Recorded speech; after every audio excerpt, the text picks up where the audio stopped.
Akashvani Mumbai.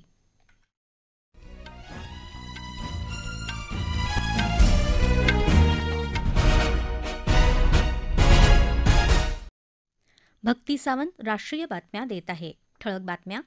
Bharat text प्रदर्शनातून भारतीय संस्कृती आणि विकसित भारताच्या भविष्याचं चित्र दिसत असल्याचं प्रधानमंत्री नरेंद्र मोदी यांचं प्रतिपादन. नवी दिल्ली स्थानकावरच्या दुर्घटनेच्या चौकशीसाठी रेल्वेची समिती स्थापन. दुर्घटनेची जबाबदारी स्वीकारून रेल्वेमंत्र्यांनी राजीनामा द्यावा अशी काँग्रेसची मागणी.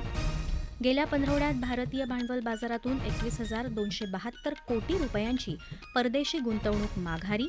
आणि बार्सिलोना इथं झालेल्या अर्ध मॅरेथॉन स्पर्धेत युगांडाच्या जेकब किप्लिमोचा 57 मिनिटांपेक्षा कमी वेळात शर्यत पूर्ण करण्याचा विश्वविक्रम. भारत टेक्स प्रदर्शनातून भारतीय संस्कृती आणि विकसित भारताच्या भविष्याचं चित्र दिसत असल्याचं प्रतिपादन प्रधानमंत्री नरेंद्र मोदी यांनी आज केलं. नवी दिल्लीत भारत मंडपम इथं आयोजित भारत टेक्स 2025 मध्ये ते बोलत होते. भारत टेक्स आता जागतिक पातळीवरचा महोत्सव झाला असून हे प्रदर्शन जगभरातल्या कापड उद्योजकांसाठी एक चांगलं व्यासपीठ बनलं आहे. वेगवेगळ्या देशांची कापड संस्कृतीविषयीच्या माहितीची देवाणघेवाण या प्रदर्शनाच्या निमित्तानं होत आहे, असंही प्रधानमंत्री यावेळी म्हणाले. गेल्या वर्षी आपण कापड उद्योगात फार्म, फायबर, फॅब्रिक, फॅशन आणि फॉरेन या 5 घटकांविषयी बोललो होतो. हे धोरण आता भारतासाठी महत्त्वपूर्ण धोरण झालं आहे. या धोरणातून शेतकऱ्यांपासून ते व्यापाऱ्यांपर्यंत प्रगतीच्या नव्या वाटा मिळत आहेत. आपण जगातले सर्वात मोठा कापड निर्यातदार देश आहोत. आतापर्यंत 3 लाख कोटींपर्यंत ही निर्यात झाली असून 2030 पर्यंत हीच रक्कम 9 लाख कोटींवर घेऊन जाणं हेच आपलं लक्ष्य आहे, असंही मोदी यावेळी म्हणाले. भारत टेक्स हे आंतरराष्ट्रीय पातळीवरचं भव्य उद्योग प्रदर्शन असून ते उद्यापर्यंत सुरू राहणार आहे. यामध्ये कच्च्या मालापासून ते तयार उत्पादनांपर्यंत विविध उत्पादनं आणि यंत्रसामुग्रीचा समावेश आहे. प्रदर्शनाबरोबरच विविध चर्चासत्र आणि प्रशिक्षण कार्यक्रम देखील घेतले जात आहेत. नवोन्मेष उपक्रम आणि स्टार्टअप दालन तसंच हॅकेथॉनवर आधारित स्टार्टअप पिच फेस्ट आणि निधी योजना असे कार्यक्रम तसंच डिझाईन स्पर्धाही घेण्यात येत आहेत. 5,000हून अधिक प्रदर्शक, 120हून अधिक देशातील 6,000 आंतरराष्ट्रीय खरेदीदार आणि इतर विविध अभ्यागत या प्रदर्शनात सहभागी होण्याची अपेक्षा आहे.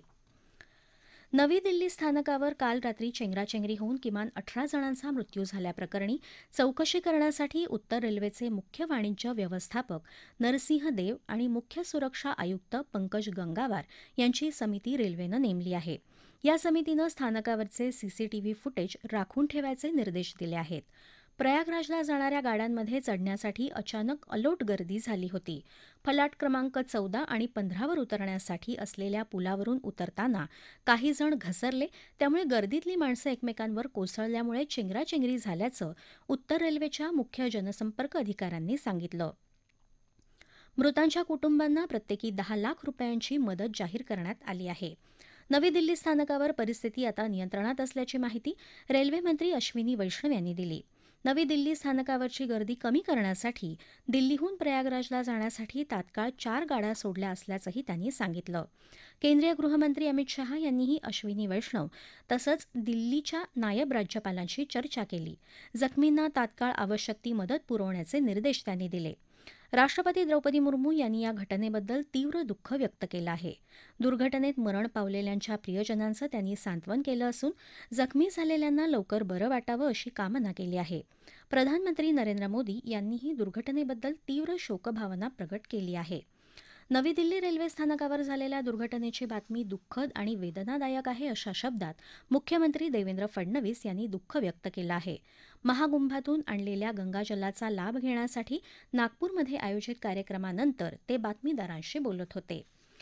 नवी दिल्ली रेल्वे स्थानकावरच्या दुर्घटनेची जबाबदारी स्वीकारून रेल्वेमंत्री अश्विनी वैष्णव यांनी राजीनामा द्यावा अशी मागणी काँग्रेसनं केली आहे. काँग्रेसच्या पक्षप्रवक्त्या सुप्रिया श्रीनेत यांनी आज नवी दिल्लीत पत्रकार परिषद घेतली. दुर्घटनेच्या वेळी बचावकार्याऐवजी सरकार आकडे लपवण्यात गुंतलं होतं असा आरोप त्यांनी केला. दुर्घटनेच्या आधी तासाभरात 1500हून अधिक तिकीटं विकली गेली होती, त्यामुळे रेल्वेला गर्दीचा अंदाज यायला हवा होता, असं त्या म्हणाल्या. राष्ट्रपती द्रौपदी मुर्मू यांच्या हस्ते नवी दिल्ली इथं आदी महोत्सव 2025चं उद्घाटन झालं. या कार्यक्रमात त्यांनी गेल्या 10 वर्षात आदिवासींच्या सर्वांगीण विकासासाठी अनेक प्रभावी पावलं उचलण्यात आल्याचं प्रतिपादन केलं.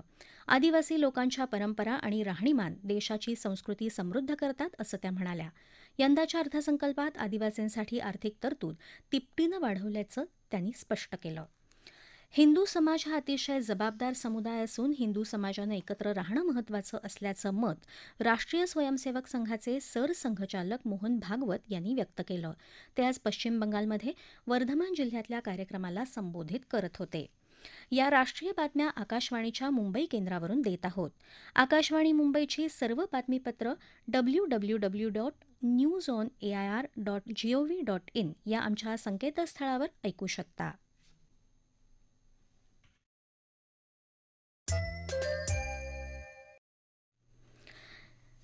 राष्ट्रीय बातमीपत्रात आपलं पुन्हा एकदा स्वागत.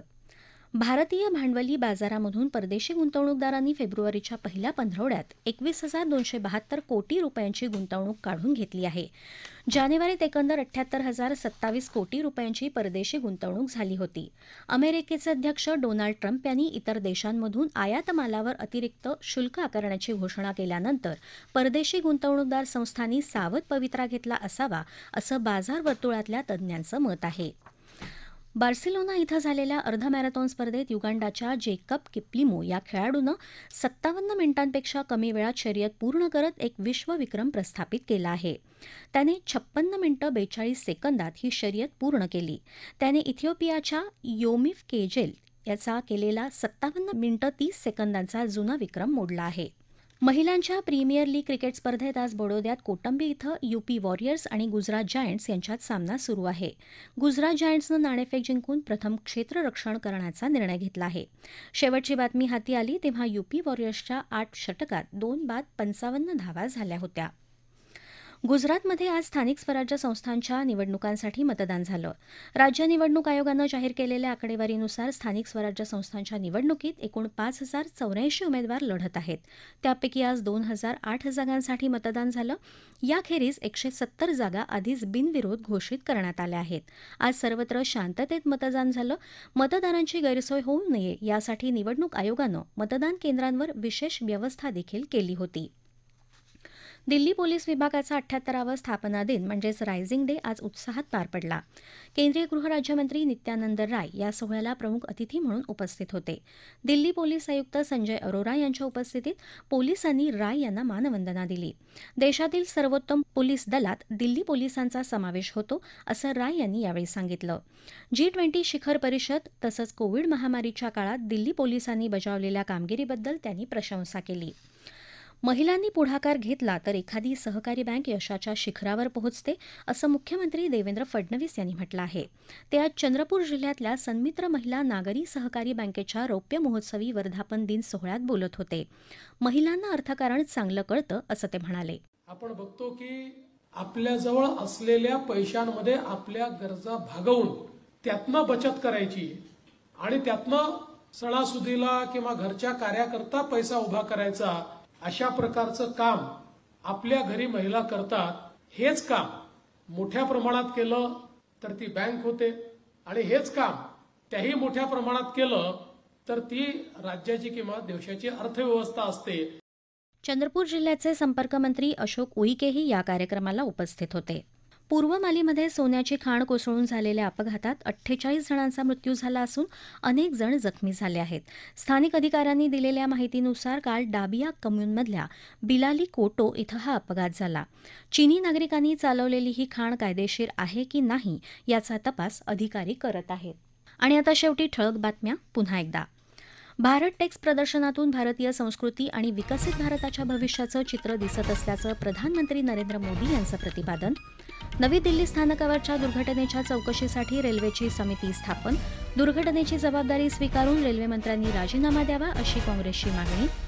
गेल्या पंधरवड्यात भारतीय भांडवल बाजारातून 21,272 कोटी रुपयांची परदेशी गुंतवणूक माघारी. आणि बार्सिलोना इथं झालेल्या अर्ध मॅरेथॉन स्पर्धेत युगांडाच्या जेकब किप्लिमोचा 57 मिनिटांपेक्षा कमी वेळात शर्यत पूर्ण करण्याचा विश्वविक्रम.